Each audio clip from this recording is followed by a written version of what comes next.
The lobby of the Regent Grand was a cathedral of wealth.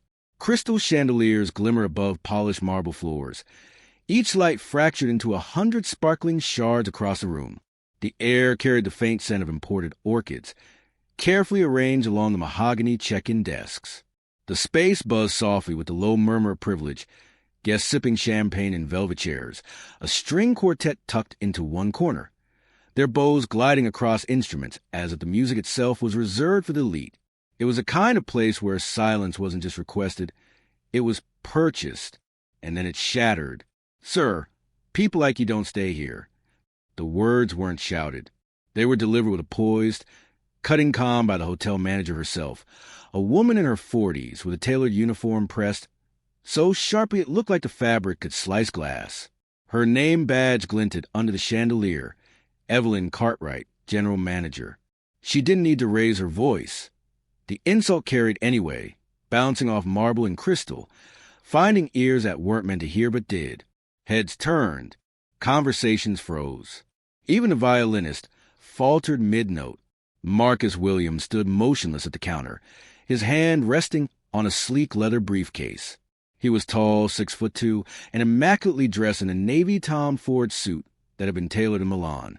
The platinum watch on his wrist ticked softly, an understated declaration of time well earned. His reservation was already displayed on the glowing screen in front of him, confirmed and prepaid. Penthouse suite, 3 nights. And yet, the woman's lips curved into a smile that didn't reach her eyes. "I believe it's a mistake," Marcus said, his voice calm, resonant, the kind of voice that cut through boardroom chaos and silenced hedge fund sharks. But here, in this gilded lobby, the manager tilted her head as though she hadn't heard him at all. "There's no mistake, Mr. Williams," she replied smoothly, tapping her manicured fingers on the desk. "Our penthouse suite is unavailable at the moment. Perhaps a different accommodation would be more suitable." Her pause after the word different was deliberate, thick with implication. From across the room, a couple perched at the champagne bar whispered audibly, "He probably can't afford it anyway. Maybe he booked online. You know, sometimes those third-party sites." Their laughter rippled softly. Marcus's eyes didn't flinch. He placed his black card, metal, heavy, unmistakable, on the counter. "My reservation was confirmed 2 weeks ago. Penthouse suite. Paid in advance. Here's the card on file." The manager's smile sharpened. She didn't even reach for the card. "Yes. Well, certain suites are reserved for our premium clientele." A gasp. A phone lifted discreetly. A young woman in athleisure by the lounge had already opened her camera, the red recording light winking. She mouthed silently to her friend. "Are you seeing this? Premium clientele?" Marcus repeated, the words measured. His voice didn't rise, but the tone, quiet steel, carried across the lobby. He glanced behind him at the gilded elevator doors, leading to the exclusive suites above. Guests were watching him openly now, some with curiosity, others with pity, a few with thinly veiled disdain. "Yes," the manager said, gesturing to the suit with a dismissive flick of her eyes. "We usually cater to guests of a different profile." The insult landed like a slap. Security appeared almost immediately. 2 men in matching black suits, their earpieces glinting. They didn't say anything, just stood a step too close, their presence an unspoken warning. The violinist had stopped playing altogether now. Silence pressed against the walls of the grand lobby. A child tugged on her mother's sleeve and asked, "Why won't they let him stay?" The mother hushed her, pulling her close, eyes darting nervously. Marcus inhaled slowly, the way a man does before making a decision with consequences. His phone buzzed in his pocket, a reminder of the quarterly earnings call scheduled in 2 hours. But he didn't move. His focus remained locked on Evelyn Cartwright. "Miss Cartwright," he said evenly, "are you certain you'd like to proceed this way?" The question wasn't loud, but it reverberated. It was less a query than a warning. The kind of warning that comes from someone who doesn't raise his voice because he doesn't need to. But Evelyn mistook composure for weakness. Her chin lifted. "Absolutely," she said, the word crisp final. If you don't wish to take our deluxe double on the lower floors, I can suggest several other establishments in the city more suited to your needs. The red recording light in the corner blinked faster. The influencer whispered into her phone, "Oh my God, this is happening live. They're refusing a black man at check-in in 2025 at the Regent Grand. This is crazy." Her live stream audience began climbing by the hundreds. One of the security guards leaned closer. "Sir, perhaps you'd like to step aside so we can assist other guests?" His voice was practiced, polite, but his stance was firm. "Move or we'll move you." The whispers in the lobby spread like wildfire. "Is he even a guest? Maybe the reservation isn't real. He doesn't look like the penthouse type." Marcus didn't look at them. He looked at his watch. The second hand ticked once, twice. Then he looked back at Cartwright.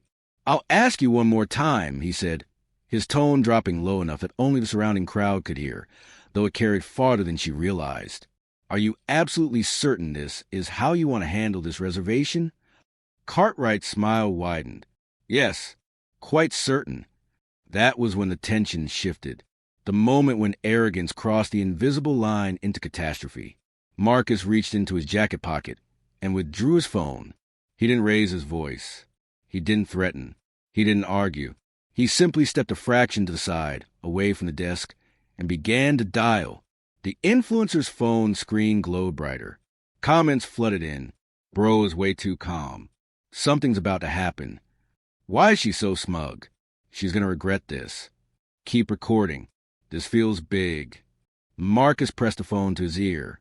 His words, when they came, were smooth, precise, almost surgical. "This is Marcus Williams. Execute Protocol 14. Cartwright blinked, her confident smile faltering just slightly. Guests exchanged confused glances. The security guard stiffened. The lobby fell into a silence so thick even the orchids seemed to lean forward. If you are enjoying this story, please subscribe to support the channel. The moment Marcus ended his quiet call, the lobby seemed to breathe again, but not with relief. Instead, the atmosphere thickened, tense with expectation, like the silent seconds before a storm breaks. Evelyn Cartwright, still perched behind the check-in desk, crossed her arms, mistaking his calm as surrender. Her voice carried through the room, smooth and condescending. "Sir, let's not make a scene. I'm trying to give you options.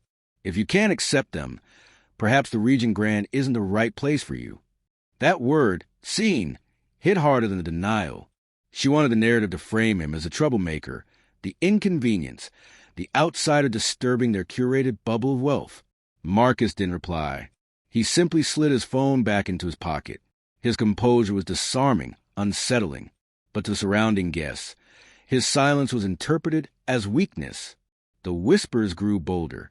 At the bar, a man in a white linen blazer scoffed. "Probably tried to game the system. You know how people are. Book a basic room, then show up claiming penthouse." His companion chuckled. "And in that suit? Come on, if you can afford the top suite here. You don't walk in hoping someone recognizes you. Everyone who matters is known." Their laughter felt like shards of glass in the quiet. The live streamer shifted position, angling her phone to capture Marcus's face. The manager's sneer, the hulking presence of security at his shoulder. The comments on her feed scrolled faster than she could read. "Wow, this is discrimination. Plain and simple. What hotel is this? Name and shame. Bro looks like he owns half the city, and they still treat him like trash. Stay strong, King." Across the lobby, an elderly couple exchanged a look. The woman's eyes flickered with recognition, not of Marcus, but of the scene itself. She whispered, "I've seen this before. Country clubs in the 60s. Different uniforms, same ugliness." The hotel staff doubled down. A junior clerk leaned toward Cartwright and whispered something. Her lips curved into a smirk. She raised her voice deliberately so the audience, guests and livestream alike, could hear. Sometimes guests think they can book online deals and sneak their way into premium accommodations. We can't allow that. Standards must be maintained. Her tone wrapped prejudice in the soft silk of policy. Standards. It was the kind of word that sounded official, but carried centuries of unspoken meaning. Marcus inhaled slowly, his chest rising once beneath the tailored suit. He could have revealed himself then, could have dropped his name like a weapon, laid bare his billions, dismantled the charade with a single phrase. But he didn't. He let the silence stretch, let the crowd expose itself. That restraint was its own kind of power. A family checking in nearby shifted awkwardly. The father tried to look away, but his son whispered, "Why don't they want him here?" The boy's voice was loud enough to be heard. No one answered him. Security finally spoke, stepping forward. "Sir, if you don't cooperate, we'll have to escort you out." His tone was firm but not aggressive. Yet the implication dripped heavy. Escorted like a criminal, in front of everyone. Marcus tilted his head, studying the guard with eyes that didn't waver. For what reason? The man hesitated. He wasn't used to being questioned so directly. Disturbing the peace. The words hung absurdly in the air. Disturbing the peace by existing, by daring to insist that a confirmed reservation should mean something. The live stream chat erupted. Wow! Escorted for disturbing the peace when SHE is the one disturbing it. This is insane. I'm screen recording everything. He's too calm. Watch. Something big is about to go down. Cartwright's confidence swelled with the guard's intervention. She leaned forward, lips curled. "Mr. Williams, if you'll step aside, I'll process other guests. Otherwise, I'll have to mark this reservation as void." Marcus's hand tightened briefly around the handle of his briefcase. The weight of humiliation pressed down on him. Not just the insult of being refused, but the spectacle of it. The way strangers watched as though this was theater. Every sneer, every whisper, every sideways glance replayed a lifetime of moments he'd buried deep. Standing outside country clubs as a child, listening to adults tell his father, some places just aren't for everyone. But unlike those days, today he held leverage. Still, the sting was real. He looked at the junior clerk, whose smirk widened like this was entertainment. He caught the businessman at the bar, shaking his head in smug satisfaction. He saw the influencer's phone, glowing red with recording, ensuring this humiliation wouldn't remain in this gilded cage of a lobby. It was already traveling outward, unstoppable. Marcus spoke at last. His voice was low, deliberate, heavy with unspoken authority. "You're making a very costly mistake." Cartwright gave a small laugh, dismissive. "Sir, I assure you, the Regent Grand doesn't make mistakes. We've been in operation for 112 years. We set the standard for luxury. One guest's dissatisfaction doesn't concern us." "One guest," Marcus echoed softly, almost himself. The influencer zoomed in on his face. "Y'all hear that? She's dismissing him like he's nothing. This is going to blow up." Behind Marcus, another couple muttered, "Can't believe he's still standing there. Some people just don't know when to leave." The words slid across the polished marble like poison. The violinist, who had remained frozen, finally lowered his bow completely. His eyes darted between Marcus and the manager, as if unwilling to play a soundtrack to what he instinctively knew was injustice. Marcus turned slightly, enough of the room to catch his profile. His expression wasn't anger. It was something colder, sharper. It was calculation. "I'll wait," he said simply. And with that, he moved aside of the desk, not leaving, not stepping back entirely, just shifting into a posture of stillness. The live streamer whispered breathlessly, "Oh my God, he's not going anywhere." Her comments were exploding. Thousands of viewers, hashtags forming in real time, hashtag refuse while black, hashtag Regent scandal, hashtag luxury racism. The room buzzed with restless discomfort. Guests who had laughed moments before now pulled out their phones, curiosity overtaking prejudice. The elderly woman shook her head, whispering to her husband, "They don't realize who they're dealing with." Cartwright straightened her blazer, mistaking the stillness for defeat. "Very well, sir. Security will see you out shortly. Enjoy your evening." Her arrogance hung in the air like the final note of a performance. But Marcus knew this was only the opening act, because humiliation, once made public, has a way of flipping on its source. And in that opulent lobby, under crystal light and silent judgment, A single man's quiet endurance was about to become the spark that would cost the Regent Grand millions. The lobby had settled into an uneasy rhythm of whispers, camera phones, and stolen glances.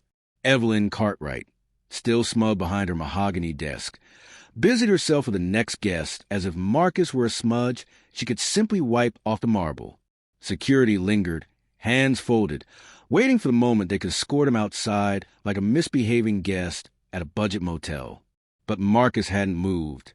He stood just a few steps to the side, briefcase in one hand, phone in the other, his expression carved from stone.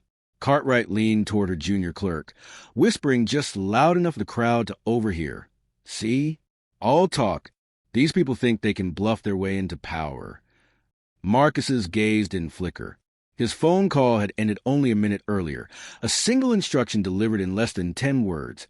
Execute Protocol 14. He hadn't explained, hadn't threatened, hadn't argued. He didn't need to. At first, nothing happened. And then, everything began. The first sign was subtle. The front desk computer flickered, its polished booking software suddenly replaced by a black error screen. Cartwright frowned, tapping at the keyboard. Nothing responded. She pressed the restart button, smoothed her blazer, pretended calm.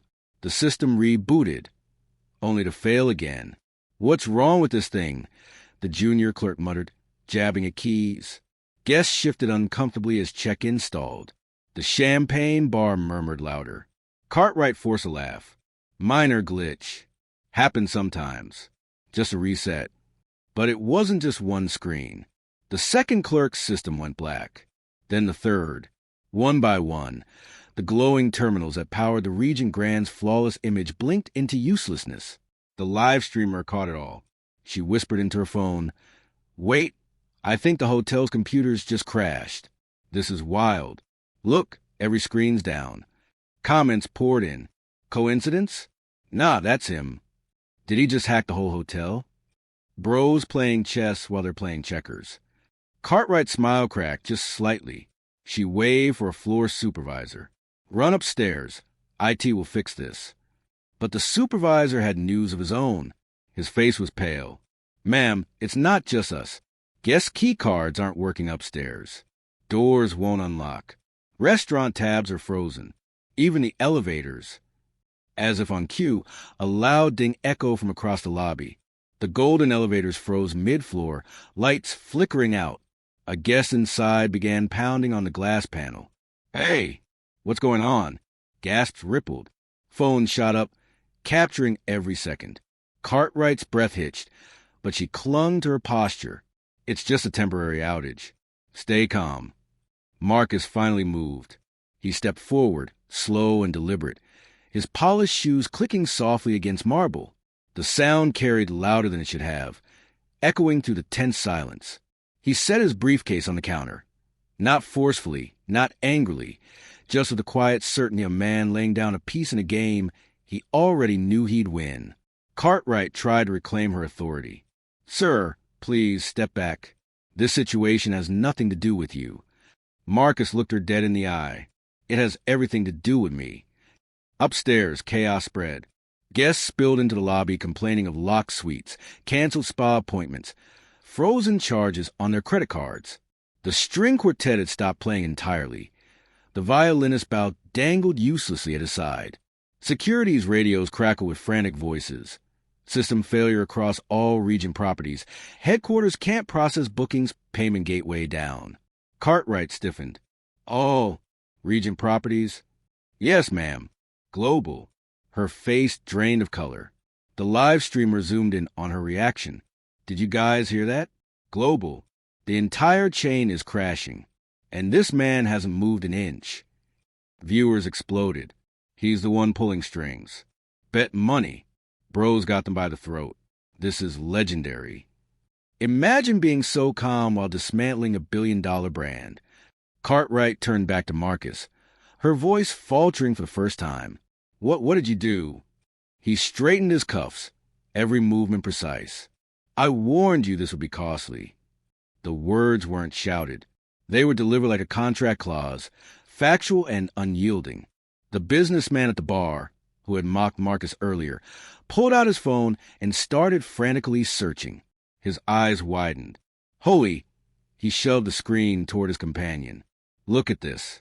Williams Global Tech CEO Marcus Williams.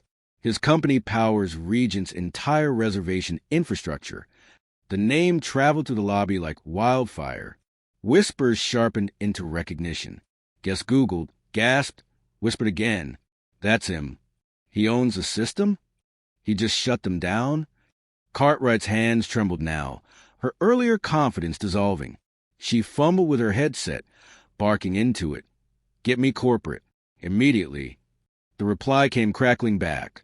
We're trying, ma'am, but headquarters lines are jammed. Every property is offline.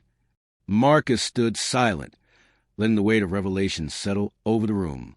The elderly woman from earlier, the one who had lived long enough to recognize injustice when she saw it, spoke up, her voice shaking but clear. Young man, is this your doing? Marcus inclined his head slightly, respectful. It is. The woman's lips pressed together. Then she began to clap, once, twice, slowly, deliberately. The sound startled the room. Within moments, others joined. The young mother who'd watched in outrage, the live streamer holding her phone steady, even a few guests who had muttered insults minutes before. The applause swelled, echoing off marble walls, louder than the chandelier's shimmer. Cartwright's face burned crimson. Security shifted uneasily. One leaned toward the other and muttered, We're on the wrong side of this. Cartwright tried one last desperate defense. You can't do this. Do you have any idea of the damage? Marcus cut her off with a look, sharp enough to silence her mid-sentence. I don't bluff, Miss Cartwright. You refuse me service. You humiliated me publicly. And now so is your hotel. Her throat bobbed, but no words came. Marcus retrieved his phone again, dialed another number. Guests leaned forward, breathless. He spoke evenly into the device, loud enough for the room to hear. This is Marcus Williams. Confirmed system lockdown across all Regent Grand properties. Yes, worldwide. Gasps. Phones erupted with notifications. Stock alerts blared. News outlets began flashing headlines. Breaking. Regent Grand hotel chain systems collapse. Stock plummets 7% in minutes. CEO linked to shut down after refusal at flagship location. The live streamer's audience surged past 50,000. Comments flew faster than she could track. Bro just nuked the hotel empire from the lobby. This is history in real time. Never underestimate calm power. Marcus slipped the phone back into his pocket, his posture unchanged. Around him, the once luxurious lobby felt less like a sanctuary of wealth and more like a crumbling empire. He picked up his briefcase, straightened his tie, and spoke, not to Cartwright, not even to staff, but to the crowd. Ladies and gentlemen, you've just witnessed the true cost of prejudice. Not in words, in numbers, millions. The sentence landed like a hammer, and with that, he turned back toward Cartwright, who stood pale and trembling behind her powerless desk. Now, Marcus said quietly, let's discuss accountability. The Regent Grand lobby no longer felt like a sanctuary of wealth. It felt like a sinking ship. Guests who only minutes earlier were sipping champagne now clutched their phones, refreshing stock apps, watching the hotel's valuation nosedive in real time. The string quartet had vanished, their instruments abandoned. Even the orchids on the mahogany desk seemed to wilt under the tension. At the center of it all stood Marcus Williams, calm, immovable, as if the chaos unfolding around him was nothing more than the expected result of a business equation. Evelyn Cartwright, once smug, now pale and trembling, jabbed frantically at her headset. Corporate, do you copy? Corporate, respond. Only static answered. The clerk beside her whispered, voice shaking, Ma'am, CNN is already running it. They're saying the chain's entire global booking infrastructure collapsed. The businessman at the bar read aloud from his phone, his voice tinged with disbelief. Regent Grand stock is down 12% in 20 minutes. Millions, maybe hundreds of millions gone. He turned, eyes darting to Marcus, and he did it with one phone call. Guests murmured, their tones shifting from doubt to awe. Cartwright slammed the headset down and turned on Marcus, desperation breaking through her practiced poise. "Who are you?" Marcus met her gaze without flinching. His voice carried to the marble hall, low but resonant. "The man whose company you depend on to run every reservation, every payment, every booking across your brand. The man you dismiss like he didn't belong in his own suite." The word struck like a gavel. Phones lit up as guests Googled his name.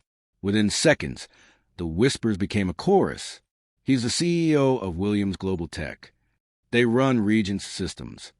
He just shut them down. The entire chain." Cartwright's jaw slackened.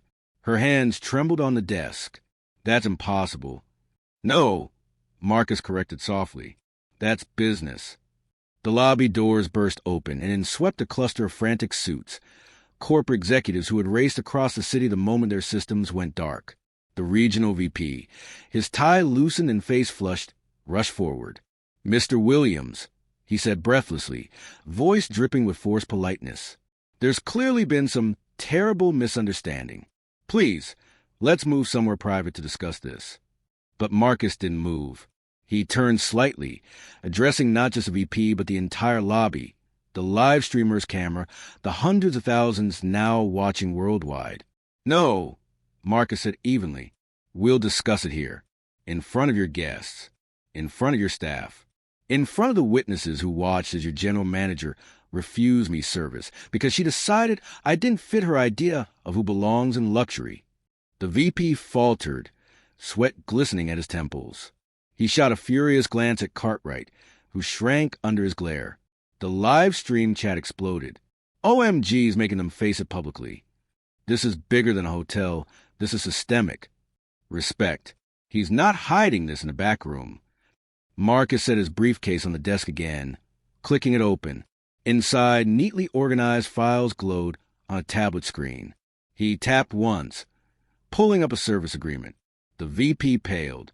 He recognized it immediately. The master contract binding Regent Grand to Williams Global Tech. Marcus's voice was calm, surgical. Clause 12. Discrimination voids service guarantees. Clause 14. System control reverts to us in the event of breach. Both clauses are active as of this evening. Cartwright swayed on her feet, her earlier arrogance now replaced by the dawning horror of what she triggered.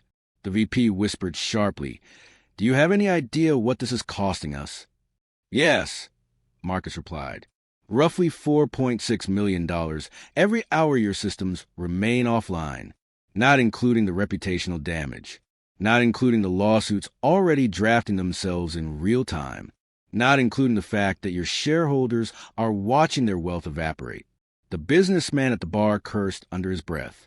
Guests refreshed their apps compulsively, watching the stock ticker bleed red. The VP tried again, his tone pleading.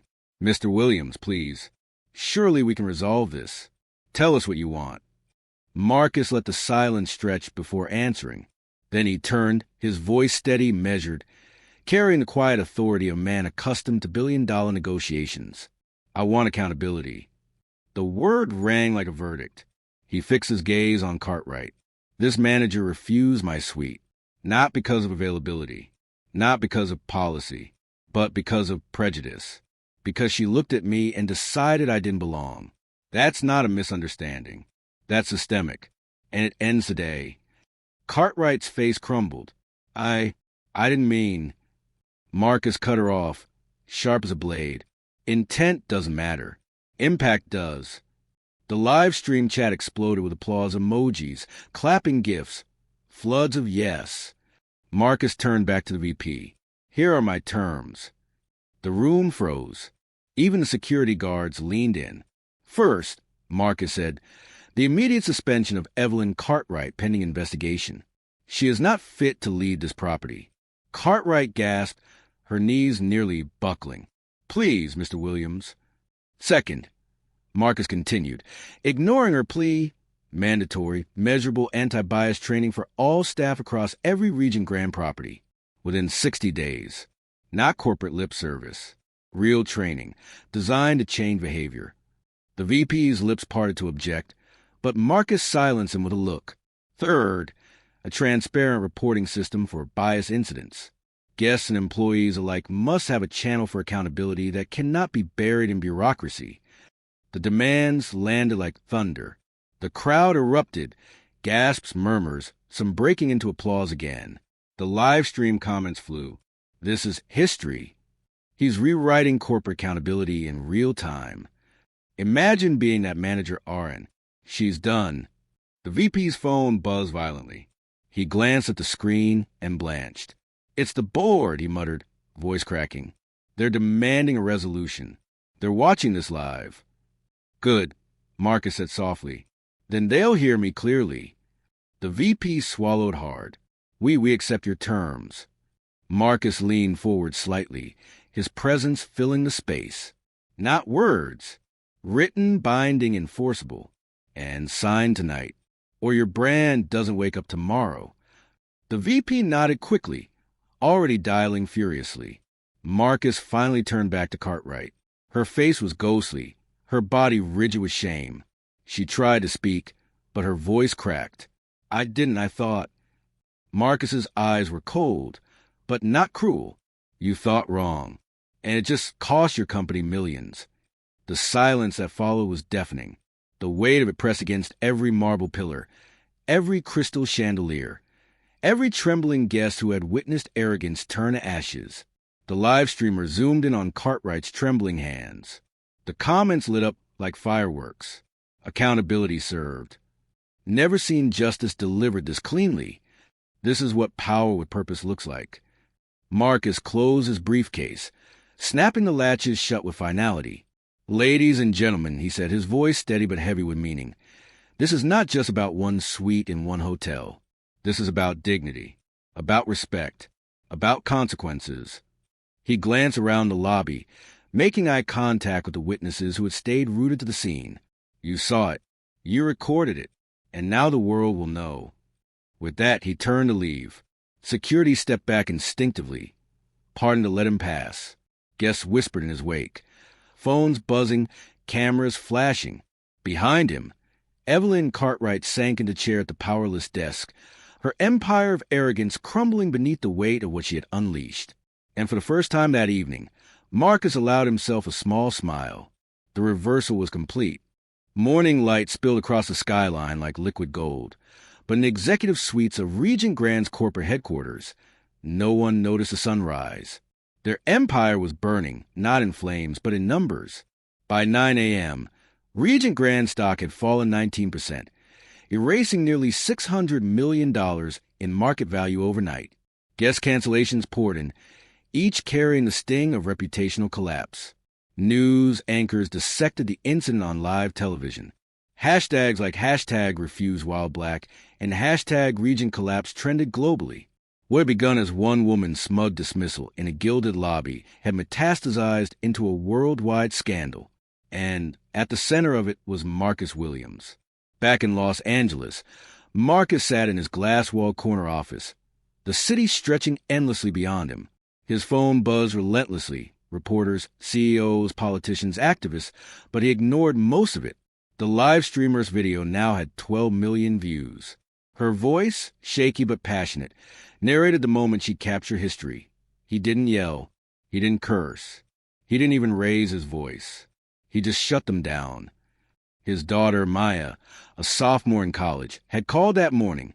Dad, half my professors showed your video in class today. My ethics professor said you just redefined corporate activism. Marcus had chuckled softly. I just reminded them that dignity has a price. And sometimes the invoice is steep.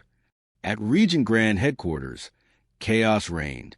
The board of directors held an emergency session. Evelyn Cartwright's suspension was immediate. Her name synonymous with arrogance and ruin. Corporate attorneys scrambled to draft the legally binding commitments Marcus had demanded, measurable anti-bias training across all properties, a global reporting system for discrimination, and full transparency in results.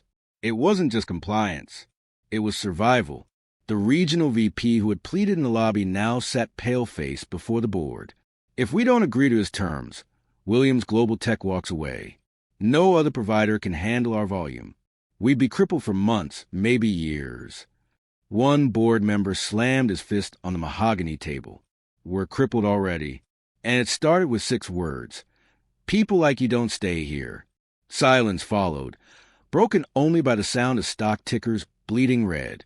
Meanwhile, in living rooms across the world, people were watching. The live stream had sparked conversations at dinner tables, in classrooms, in boardrooms. Stories poured in, guests recalling times they had been accidentally downgraded, ignored, treated as outsiders in spaces they paid for. "This isn't about a hotel," one commentator on CNN said. "It's about the daily indignities people face." Marcus Williams simply had the power to put a price tag on prejudice. On Twitter, a user wrote, "The hotel lost millions, but the lesson is priceless. Power plus purpose equals change." At the Regent Grand, the fallout was immediate. Luxury clients canceled events. Celebrities distanced themselves from endorsements. Travel bloggers declared boycotts. The influencer who had streamed the incident gained 2 million followers in 3 days. She was invited to Good Morning America, where she said, "I thought I was just recording injustice. Turns out I recorded history." And what of Cartwright? Paparazzi camped outside her gated home, cameras flashing as she tried to leave. She'd gone from untouchable manager of a 5-star jewel to the face of discrimination, a cautionary tale replayed on every screen. Her career, her reputation, her pride, gone in less than 24 hours. Marcus, however, wasn't gloating. That evening, he stood before his company staff, addressing them with the same quiet authority that had silenced a marble lobby. "Yesterday, I didn't just fight for myself. I fought for every person who's ever been told, 'You don't belong here,' while standing exactly where they had earned the right to be. What happened wasn't an accident. It was a reflection of a culture. And cultures change when consequences arrive." Applause swelled, but Marcus raised a hand. "Remember this. Power without purpose is noise. Purpose without power is frustration. But when you have both, that's when change becomes inevitable." 2 weeks later, Regent Grand ran a full-page apology in every major newspaper. "We failed. We discriminated. And it cost us." Effective immediately, all staff undergo mandatory anti-bias training. All guests have access to direct reporting systems. And our policies are being rebuilt from the ground up. The statement ended with words no one expected. "We thank Marcus Williams for holding us accountable. The markets didn't forgive them quickly. Losses mounted into the billions before recovery began. But the damage was done." Regent Grand had become a global symbol of how arrogance can topple an empire. And yet, Marcus didn't dwell on the numbers. One evening, as the city lights blinked outside his office, he reread a letter that had arrived anonymously. The handwriting was neat, the message simple. "I watched what you did in that lobby. I've been humiliated like that more times than I can count. But for the first time, I saw someone fight back in a way that mattered. You didn't just walk out. You made them pay. Thank you." Marcus folded the letter carefully. That, more than headlines or market values, was the real measure of success. 3 months later, Marcus took the stage at the National Business Ethics Conference. The crowd of executives, activists, and students hushed as he spoke. You've all seen what happened at Regent Grand, but this isn't their story. It's ours. Every company represented here has a choice. Will you wait for humiliation, scandal, and collapse to force you into change? Or will you act now? He paused, his voice steady. Because let me be clear, dignity is not negotiable. And for those who think otherwise, the cost will be higher than you can afford. The audience rose to its feet, applause thundering, cameras flashing. That night, the influencer posted a final video clip of Marcus's speech, overlaying it with the now iconic moment in the lobby. Marcus standing calm while the manager sneered, moments before the systems fell. The caption read, "One man refused humiliation. A corporation lost millions. The world gained a lesson." The clip went viral again. And Marcus Williams' legacy, not just as a CEO, but as a force for accountability, was sealed. The Regent Grand's chandeliers still glittered. Its marble still gleamed. But for everyone who watched that night unfold, those walls no longer symbolized untouchable luxury. They symbolized a truth. Wealth without dignity is fragile. Power without respect is hollow. And arrogance, when unchecked, can cost more than money. It can cost an empire. Marcus's words echoed long after the cameras turned off. In the end, it wasn't me who lost a room.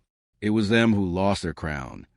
If you like this story, please subscribe to support this channel.